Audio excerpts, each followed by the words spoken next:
Hello friends, প্রত্যেক SLST চাকরি প্রার্থীদের উদ্দেশ্যে কিছু বার্তা দেওয়ার জন্য আজকের এই ভিডিওটি। আপনাদের উদ্দেশ্যে বলি যে আপনারা এসএলএসটি পরীক্ষা দেওয়ার পর প্রত্যেক ফ্রেশার ক্যান্ডিডেট যে সমস্ত দাবিগুলো রাখছেন বিভিন্ন সোশ্যাল প্ল্যাটফর্মে, ফেসবুক এবং হোয়াটসঅ্যাপ এবং ইউটিউবে, তার মধ্যে আপনাদের কিছু সংযোজন এবং বিয়োজন প্রয়োজন রয়েছে। ভিডিওটি পুরোটা দেখবেন, তাহলে আপনারা সেগুলো আশা করছি বুঝতে পারবেন। প্রথমে বলি, আপনাদের যে প্রথম দাবি সেটা হচ্ছে সিট বৃদ্ধি, সিট ভ্যাকান্সি ইনক্রিজ। আমি বলি যে এই ভ্যাকান্সি বা সিট বৃদ্ধির দাবিটা সম্পূর্ণ যৌক্তিক দাবি এবং আইনত এটা সম্ভব।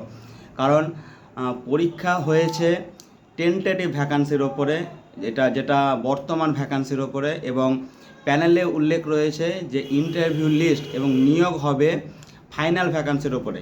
তো ফাইনাল ভ্যাকান্সি কোনটা? ফাইনাল ভ্যাকান্সি হচ্ছে ইন্টারভিউয়ের 15 দিন আগে পর্যন্ত যে ভ্যাকান্সিগুলো রইবে সেই ভ্যাকান্সির ওপরে ইন্টারভিউ লিস্ট এবং নিয়োগ হবে। সেহেতু এই সিট বৃদ্ধির দাবিটা সম্পূর্ণ আইনত উপায়ে যদি কমিশনের কাছে আবেদন রাখা যায় তাহলে কমিশন সেটা করতে পারে এবং এটা সম্পূর্ণ লিগ্যাল একটি দাবি। সেহেতু সিট বৃদ্ধির জন্য কমিশনের কাছে অনুরোধ এবং আইনত উপায়ে অনুরোধ করা যায় এবং এটা পূরণ হবার সম্ভাবনাও প্রচুর রয়েছে। 2 নম্বর, আপনাদেরকে নিশ্চিত হতে হবে যে 10 নম্বর টিচিং এক্সপিরিয়েন্সের যে নাম্বারের যে ব্যাপারটা রয়েছে সেটা যেন শুধুমাত্র গ্যাজেটে উল্লেখিত সাবস্টেন্টিভ পোস্ট এর বাইরে কোনো ক্যান্ডিডেট যাতে না পায়। সাবস্টেন্টিভ পোস্ট বলতে যে প্রার্থী পশ্চিমবঙ্গ মধ্যশিক্ষা পর্ষদের অন্তর্গত সেকেন্ডারি স্কুলে বা হায়ার সেকেন্ডারি লেভেলে চাকরি করত, যে সাবজেক্টে চাকরি করত, শুধু সেই সাবজেক্টেই যেন এই টিচিং এক্সপিরিয়েন্সের নাম্বারটা পায়।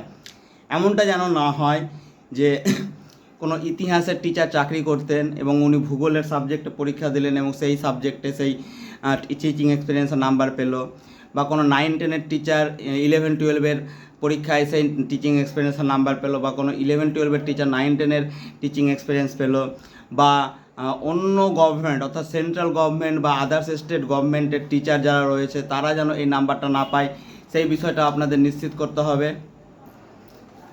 সাথে আপার প্রাইমারি টিচার বা প্রাইমারি ইন সার্ভিস টিচাররা যাতে এই টিচিং এক্সপিরিয়েন্সের নাম্বারটা না পায় সেই বিষয়টাও আপনাদের নিশ্চিত করতে হবে কমিশনের মাধ্যমে। কমিশনের কাছে বারবার অনুরোধ করতে হবে কোনো প্যারা টিচার যাতে এই টিচিং এক্সপিরিয়েন্সের নাম্বার না পায়, কারণ প্যারা টিচাররা সেকেন্ডারি লেভেলের কিন্তু টিচার নয়।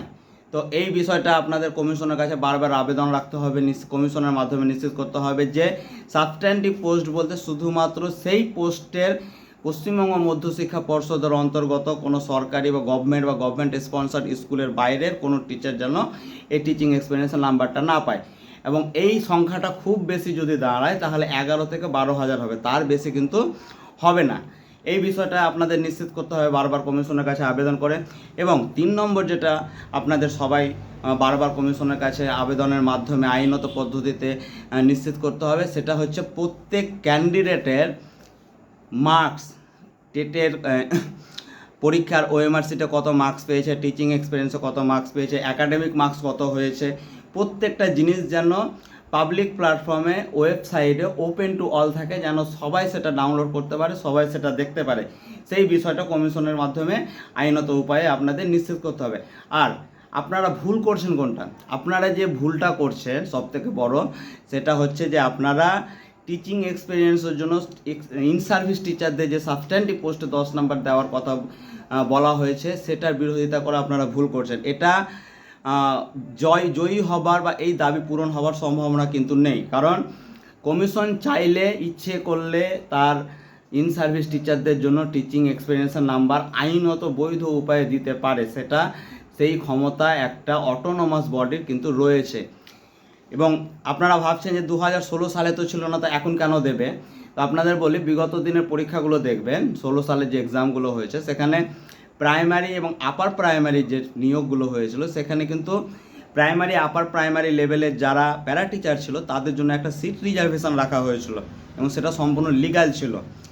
এবং প্রেজেন্টলি ভারতের বিভিন্ন রাজ্যে, উত্তরপ্রদেশ, বিহার বা বিভিন্ন রাজ্যে দেখবেন যে ইন সার্ভিস টিচারদের জন্য আলাদা একটা অভিজ্ঞতার নাম্বার দেওয়া হয় এটা, এবং এই বিষয় নিয়ে অলরেডি কথা হয়েছে এবং সেখানে এটা বৈধতা পেয়েছে।